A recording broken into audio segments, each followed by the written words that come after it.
Anyways, though, Blizzard. I want to talk about them because we have two articles about them. And this is probably the most I talked about Blizzard in a while. Blizzard suing popular WoW server, a private server of Turtle WoW, which is World of Warcraft, for copyright infringement.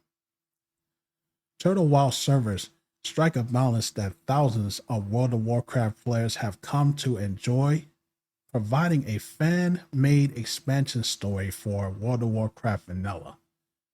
Servers have been available since 2018, but Turtle WoW has been surging in popularity, which might have made the issue a new priority for Blizzard. The lawsuit claims that Turtle WoW has built an entire business on a large-scale, egregious, and ongoing infringements of Blizzard's intellectual properties.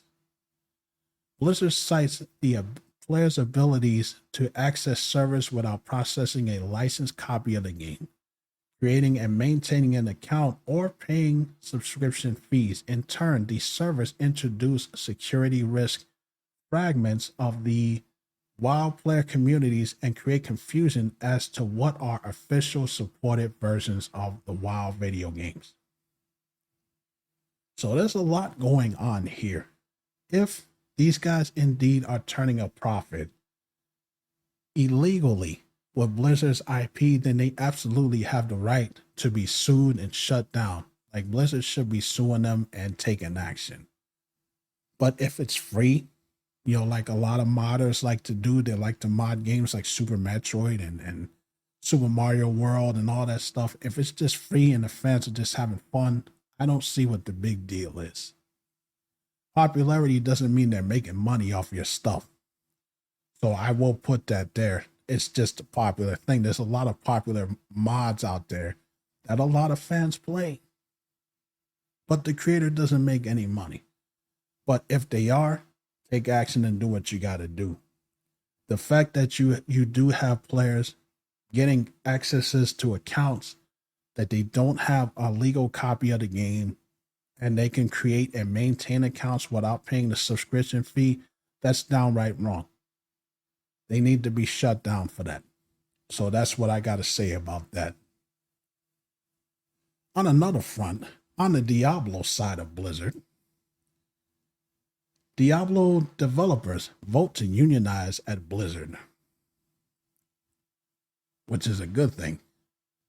Per a press release, the union class consists of game developers, artists, designers, engineers, and support staffs across the Diablo franchise.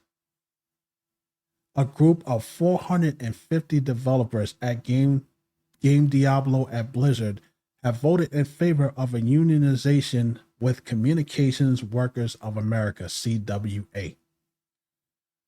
This is what Kelly Yeo had to say, which she's a game producer and a member of the committee.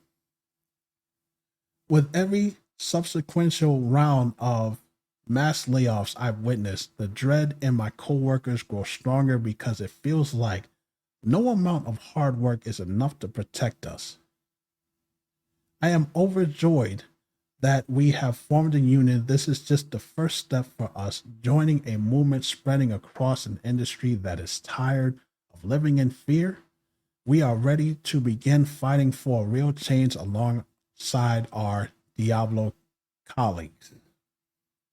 Good for them. Good for them.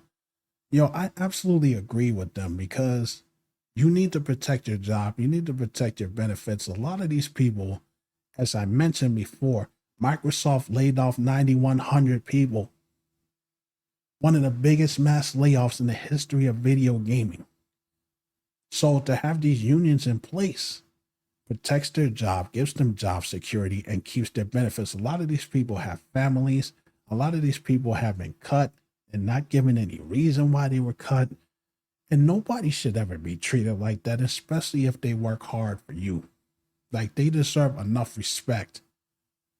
So I hope, and I told y'all with the SAG-AFTRA stuff with the voice actors who got their unionized contract, and the other one, I forget what the gaming company was, but the last unionized contract that they had in Microsoft, that this was going to be a trickle down effect. And I think it's good for these people.